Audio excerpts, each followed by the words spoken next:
যাদের ক্রিকেট খেলা দেখে অবাক হয়েছিল অনেকেই। বাংলাদেশকে সিরিজ হারানোই যারা ভেবেছিল পুরোটাই বাংলাদেশের দুর্বলতা, সেই যুক্তরাষ্ট্র এবার বিশ্বকাপে হারিয়ে দিল পাকিস্তানকে। সেই সাথে ভারত পাকিস্তানের গ্রুপ থেকে সুপার 8-এ যাওয়ার দৌড়ে এগিয়ে গেল অনেকটাই। অন্যদিকে যুক্তরাষ্ট্রের কাছে হেরে প্রথম ম্যাচের পরপরই বাদ পড়ার শঙ্কা পাকিস্তানের। এই ম্যাচ দেখতে নেমে ক্ষণিকের জন্য হলেও হয়তো সবাই পাকিস্তানকে মনে হয়েছে যুক্তরাষ্ট্র, যুক্তরাষ্ট্রকে মনে হয়েছে পাকিস্তান। কানাডার রানের পাহাড় যে মাঠে হেসে খেলে টপকে গিয়েছিল যুক্তরাষ্ট্র, সেখানেই যুক্তরাষ্ট্রের বিপক্ষে ব্যাটিং বিপর্যয় পাকিস্তানের। টস হেরে ব্যাট করতে নেমে 10 ওভারে স্কোরবোর্ডে এলো মাত্র 66 রান, তার উপর নেই 3 উইকেট। তাও শাদাব খানের ঝড় শুরু হওয়ার আগেই রেকর্ড ঘাঁটতে গেলে মনে হবে পাকিস্তান আর যুক্তরাষ্ট্র বুঝি জায়গা অদল বদল করে রেখেছে।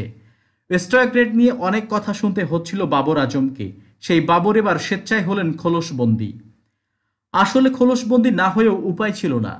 ছক্কা রানের খাতা খোলা মোহাম্মদ রিজওয়ান 8 বলে 9 রান, ওসমান খান 3 বলে 3 রান আর রিজওয়ানের মতো ছক্কা হাঁকিয়ে শুরু করা ফখরুজ্জামান 7 বলে করেন 11 রান করে সাজঘরে ফেরার পর পাকিস্তানের জন্য রান তোলার চেয়ে গুরুত্বপূর্ণ ছিল উইকেট পতন ঠেকানো।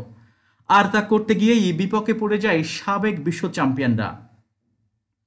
সমালোচনার গণ্ডিতে বন্দী শাদাব খান 25 বলে 40 রানের ঝড়ো ইনিংসে ক্ষতি পুষিয়ে দেওয়ার চেষ্টা করেন।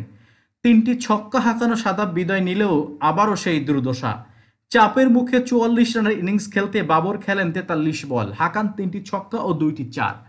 শেষ দিকে শাহিন আফ্রিদির 16 বলে 23 রানের ক্যামিওতে 7 উইকেট হারিয়ে 159 রান জড়ো করে পাকিস্তান।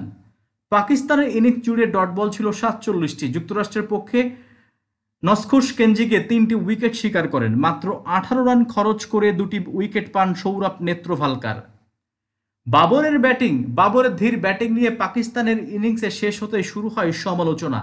সেই সমালোচনা আরও জোরালো হয় যুক্তরাষ্ট্রের মারকুটো ব্যাটিং দেখে। যুক্তরাষ্ট্রের মোনাক প্যাটেল 38 বলে 50 রান করে দেখিয়ে দেন জয়ের পথ।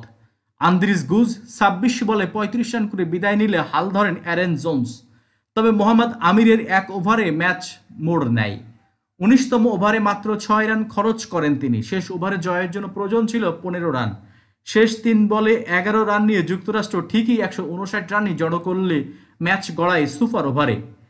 অ্যারেন জোন্সের কৃতিত্ব আর পাকিস্তানের মিসফিল্ডিংয়ে ভর করে আমিরের করা সুপার ওভারে 18 রান জড়ো করে যুক্তরাষ্ট্র। এই রান নিয়েই যুক্তরাষ্ট্র ম্যাচ জিতে নেয়। বৃথা যায় পাকিস্তানের চেষ্টা। প্রিয় বন্ধুরা, যদি আমাদের খবরগুলো আপনার ভালো লেগে থাকে অবশ্যই আমাদের চ্যানেলটি সাবস্ক্রাইব করুন, লাইক শেয়ার কমেন্ট করে আমাদের সঙ্গে থাকুন।